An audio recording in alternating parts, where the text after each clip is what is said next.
may not have realized it, but Pokemon Legends ZA actually had its newest characters have a lot of mysteries surrounding them. A lot of questions that remain unanswered on purpose.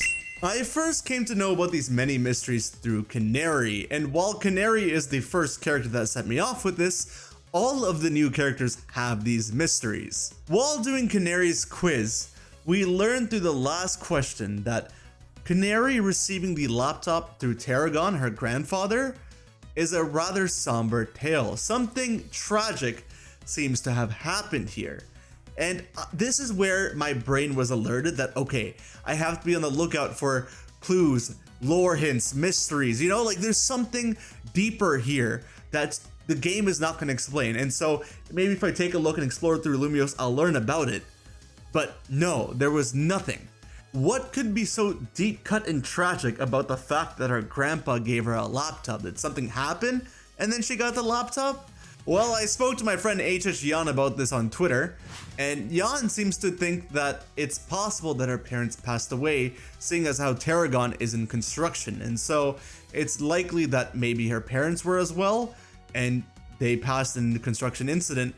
And so I'm thinking that maybe Teragon gave her a laptop or a computer to keep her at home at bay away from construction so that she doesn't have to follow a similar fate. And it's interesting that she does like puzzle games out of all things. Like, I'm just thinking it might be somewhat related to construction because they're technically still like building or fitting in blocks is what she's doing with her game. It's very similar, so maybe this is what it was, but we don't know for sure. I do think Jan had a good idea with that though. It's just really surprising to me that the game didn't expand on this. And it's not just Canary and Teragon. Ivor and Gwen, there's also like nothing about them. Like, some people think they may not even be related because they look so different. I don't think so. I actually think they look very similar. One of them might have their hair dyed or something, probably Gwen. But they have similar eyes and their faces look pretty similar, even their eyelashes and everything. So I do think they're actual siblings, but we just never get to see anything about them. We know that Gwen is kind of tired of Ivor, but there's nothing more than that. But more so than Gwen and Ivor, it's Ivor and Lebane that I'm more interested in. This is definitely one of the more interesting ones. During Jason's tournament in the main story, Ivor confronts us and confesses that, hey, Lebane is the reason why he decided to go crazy with his training, because Lebane beat his butt and beat him to the ground, basically. And since then, he was kind of humiliated and he's like, all right, I gotta get going. But Lebane doesn't acknowledge this or say anything about it. There is nothing from her. We never hear about this or learn about this from her. We only hear how like Ivor's been humiliated. And similarly to like every other story here, they just kind of cut it off. And I'm like, what happened?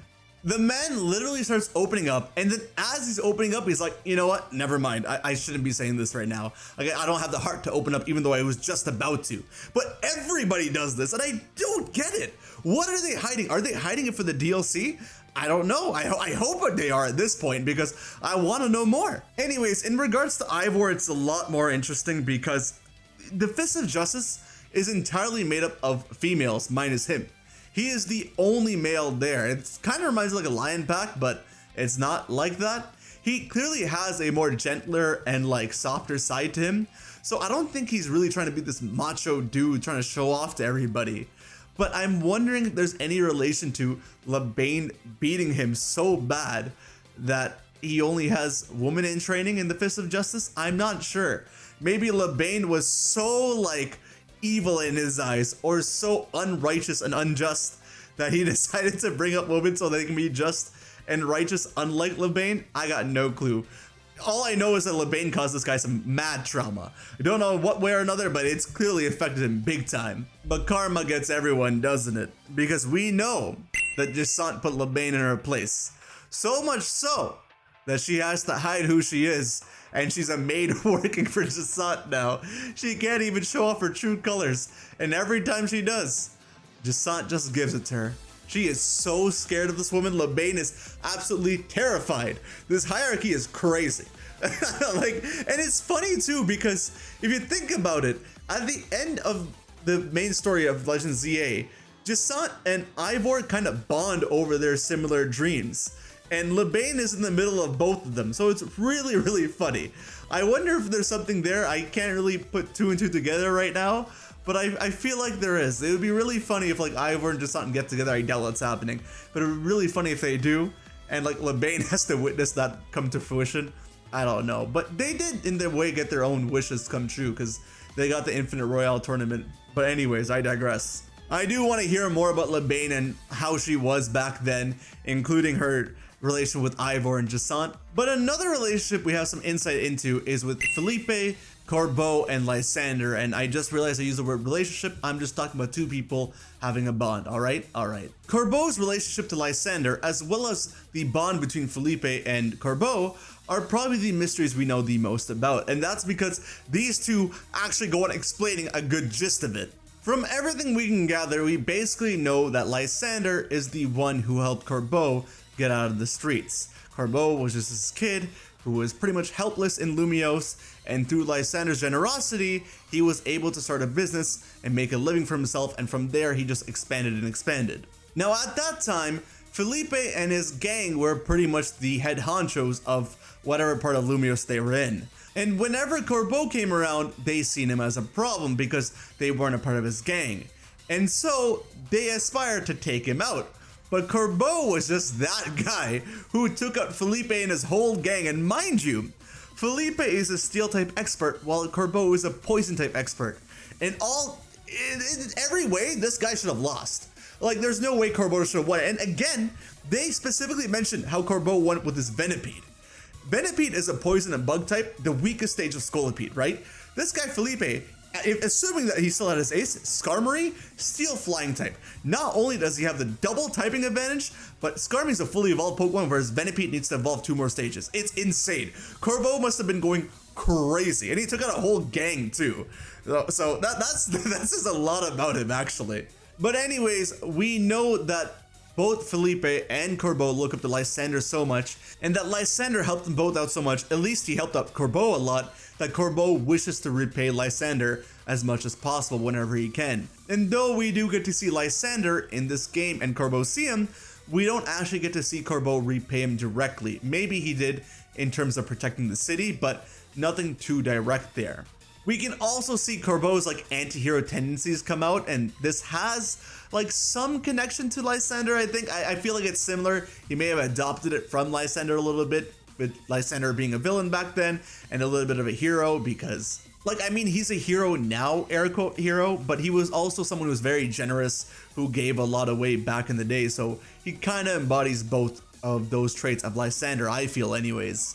But Corbo has a deeper connection to another character than Lysander, and that's Kieran and Carmine.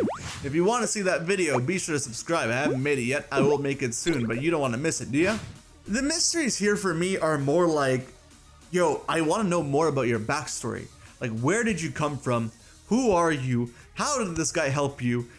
Like, you know, just like more deeper lore. In theory, I guess, like, this is a solved mystery. It's not much of a mystery, but I have so many questions in regards to it. And even just who Lysander was back in the day. We hear so much about it, but I kind of just want to know more. That would also give us insight into seeing how Corbo became the way he did. This generous Yakuza-like figure, it would be pretty cool to see. And then we have Grisel and Grisham. Now you would think that the biggest question about them would be, who were they in Team Flare in Pokemon X and Y? And I'm pretty sure it was these guys. I saw a Reddit post that has this image. I don't know where the Reddit post went, but my friend John also told me, or JPR, also told me that it's probably these guys as well. Because, well, these two are the main grunts of the cafe. And though Mabel says that, you know, Grisham was a super strong battler that just didn't get a chance to shine, he didn't really make it up in the ranks because he was so young, I feel like them being the cafe makes sense, because they do open up Nouveau Cafe. I should know French, I'm Canadian. Yeah, they open up Nouveau Cafe in Legends ZA, so like it adds up, right? They're the two making sure that the cafe runs still. But a hard confirmation as to who they are and everything would be nice, but more so than that, they did do a good job of clarifying a lot of things for us and giving the Team Flare lore, but I just kind of want to hear more about Team Flare from them. Now that they've given us this lore about the good Team Flare and how Team Flare was originally just a very righteous and good team, I want to know. We never heard this in X and Y, right? So this just opens up the can of worms for like something entirely new, to learn just about what Team Flare really was, and even how Lysander kind of turned around. Like, what was the tipping point for that to happen? Do they know about it? What about the other Team Flare admins and the members, Zerosic, Malva, Celosia, Aliana, and Bryony? Like, I want to know.